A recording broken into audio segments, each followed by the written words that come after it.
Now we come to the next question, and it also comes with it's a very popular question that most of the hiring managers and the senior leaders ask for these kind of leadership positions. And that is, what is your leadership style? And I'm sure it's been ages that senior leaders know that there are very four standard ways of talking about the leadership styles. That is autocratic or authoritarian, or is it more like benevolent, or is it more like autocratic, or it is more like developmental style of leadership or coaching style of leadership. Now that's a very standard answer, and I'm sure both sides knows this. But this kind of interviews at senior level of leadership is meant to be little more deeper.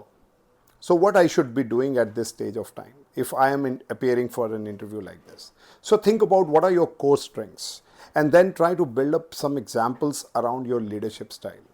So as I said again, for senior leaders, it's very common to say that it's a situational base of leadership. If I'm dealing with somebody who is new, who is young into the system, who has just recently joined, irrespective of the experience, I will be having an autocratic style. But if there is a person who is already developed, I will have a coaching style. That's for sure.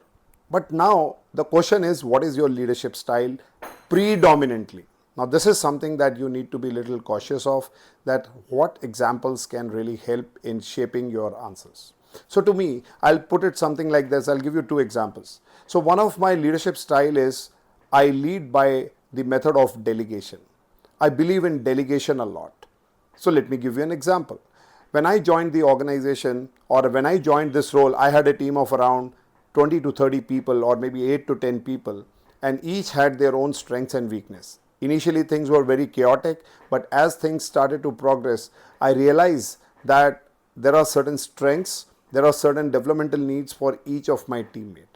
I started working with them very closely in the initial 3 months to understand them thoroughly, and started to work on creating some developmental plan after the initial 3 months. And as I started to see, some of the people were highly competent, and they were ready to grow, they were ready to do more, and they were very ambitious. Now these are the people that I initially chose, whom I can delegate.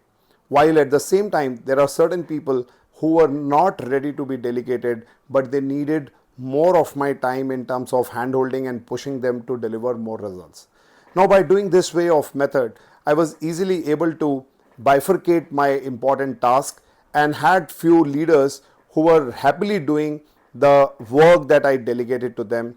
And in no time, around 2 years, or maybe after 1.5 years, I was very confident that half of my workload was taken up by this young team of 3 or 4 leaders in my team out of the 9 that I had.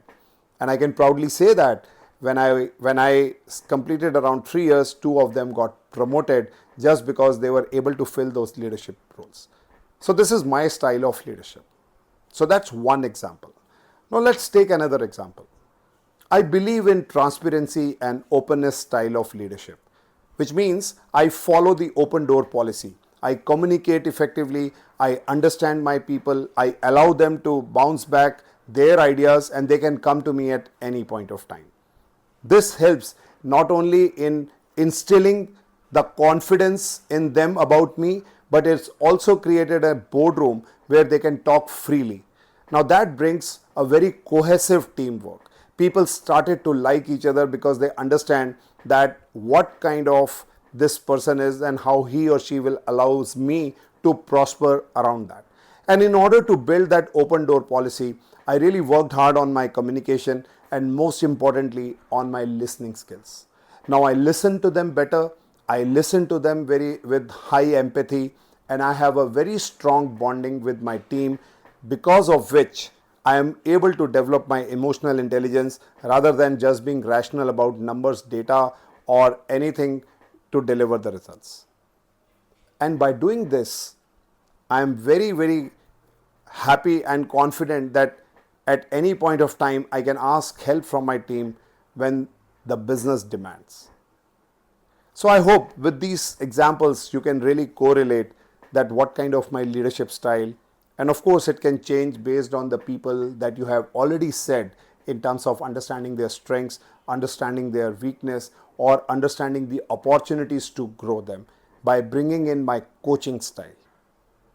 So think about an answer something like this, and it can really, really help you to sharpen your answers based on your current situation and position. Please mind that I keep repeating. I hope if this resonates with you, can you share some of your comments below to know that whether you are learning along with me? And then let's move to the next question.